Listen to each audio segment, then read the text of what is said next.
Hello दोस्तों, जय श्री राम। आपका स्वागत है राव साहब ब्लॉग में।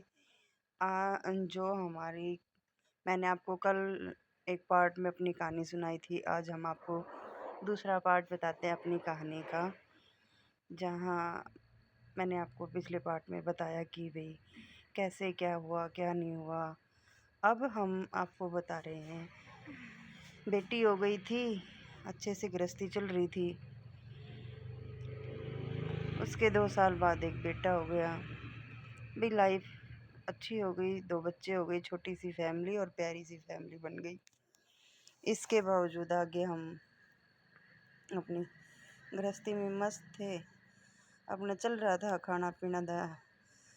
ऐसे ही मैं अपनी कढ़ाई सिलाई करती, काम करती घर का, और ऐसे ही काम चलता रहा। धीरे धीरे धीरे धीरे एक मोड़ ऐसा आया, उस मोड़ ने मेरी सारी ज़िंदगी घुमा दी।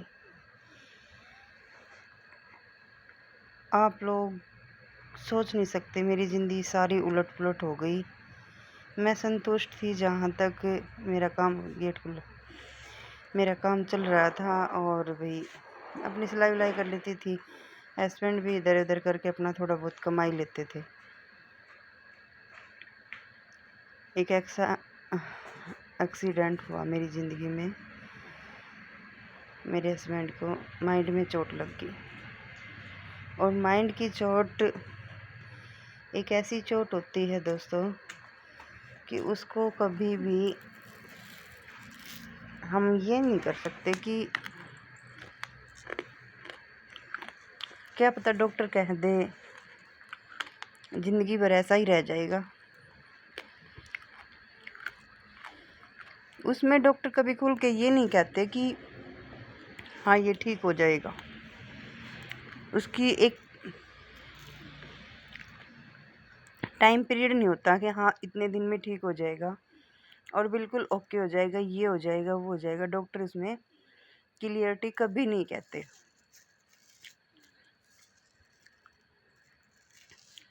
वो रात ऐसी काली थी, बस पूछो मत। बारिश का मौसम, और ऊपर से ये इनके साथ ये घटना घटी। बस रात के टाइम पैरों में चप्पल आई ना आई, चल दिए इनको लेके।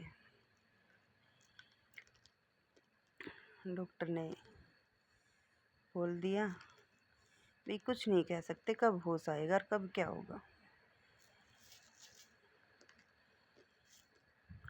तो रात की नींद भी नहीं आती थी। पूरी पूरी रात ऐसी निकल जाती जिसमें नींद नहीं आती थी मेरे को। सोना खाना सब दुश्वार हो गया ज़िंदगी में। ऐसे ही टाइम निकलता रहा। धीरे धीरे डॉक्टर कहते रहे भाई कुछ नहीं कह सकते कब ठीक होगा। 1 महीना बीता, 2 महीना बीते, 1.5 महीने बाद दिवाली थी। दिवाली पे इनको घर लेके आना था मेरे को।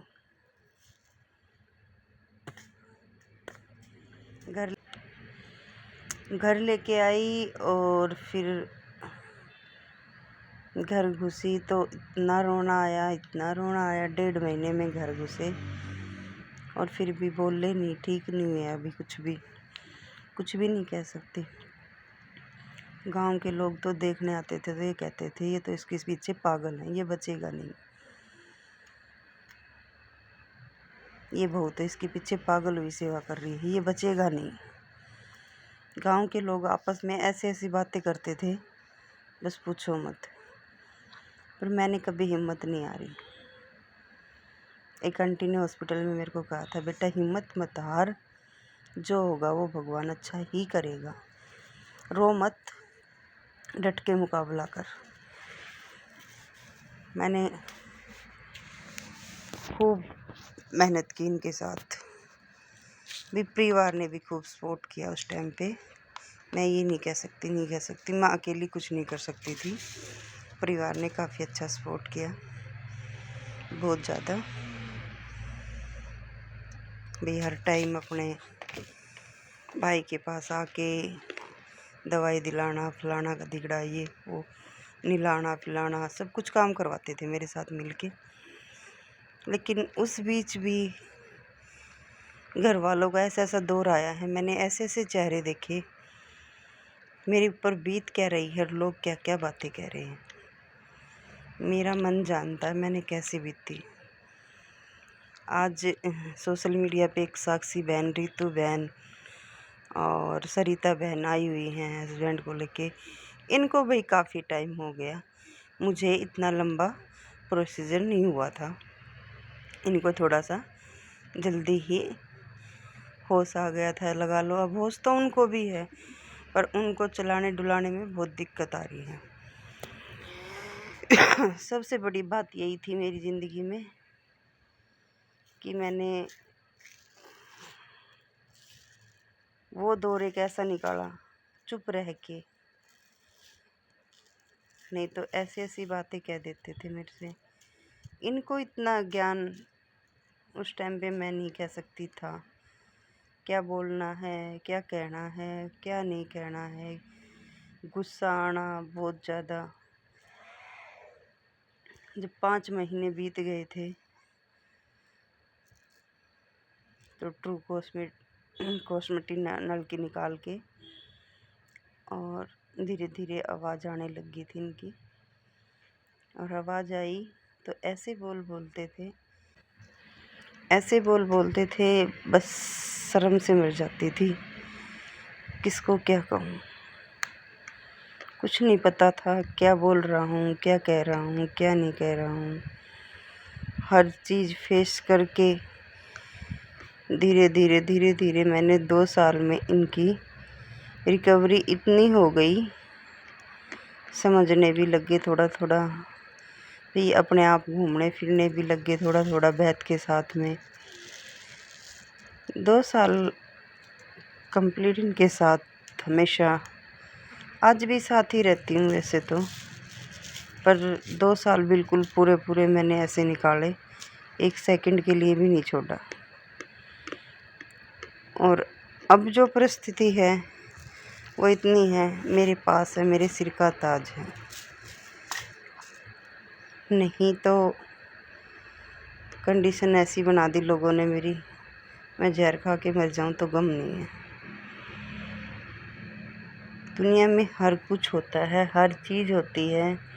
अब लगा लो भाई, ये जो हैं साक्षी बहन, सरिता बहन, ये अब उस टाइम पे इतना सोशल मीडिया का ज़माना नहीं था, और ना हमें ज्ञान था इस चीज़ का, और ना हमें कोई कहने वाला था कि भाई सोशल मीडिया है। नहीं, फेस तो मैं भी एक एक चीज़ कर देती। अब ये दोनों बहनें बेचारी फेस कर रही हैं, हर चीज़ को देख रही हैं। ऐसे ही फेस मैंने भी किया मेरी ज़िंदगी को। और अब जो टाइम है, सास ससुर ने भी धोखा दे दिया, ननदें ने भी धोखा दे दिया।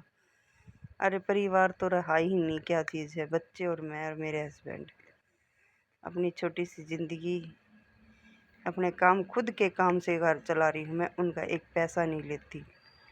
और भगवान बस मेरे दम पे मुझे इतना ही बनाए रखे कि मैं अपना घर खर्च, छोटा मोटा इधर उधर का पैसा निकालती रहूँ, मुझे किसी से मांगने की ज़रूरत ना पड़े। मेरी मुट्ठी बंद होना और फालतू किसी का चाहिए ना। भगवान ऐसे ही चला दे मेरे कारोबार जितना भी है, बस आपका इसी में शुक्रिया है। आगे की जो कहानी है मैं आपको कल नेक्स्ट ब्लॉग में बताऊंगी। अभी कंडीशन ऐसी ही चल रही है, और आप लोगों के सपोर्ट से मैं इस चैनल को आगे बढ़ा सकती हूँ। प्लीज़ आप लोगों से हाथ जोड़ के रिक्वेस्ट है, मुझे सपोर्ट करो। आप लोगों के प्यार और सपोर्ट की बहुत ज़्यादा ज़रूरत है, बहुत ज़रूरत है।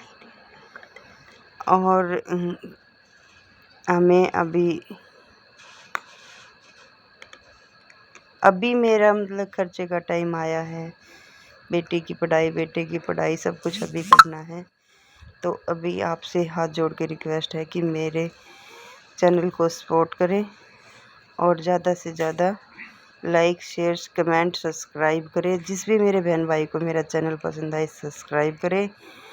आप लोगों का बहुत बहुत धन्यवाद होगा। मैं आप लोगों की बहुत आभारी रहूँगी।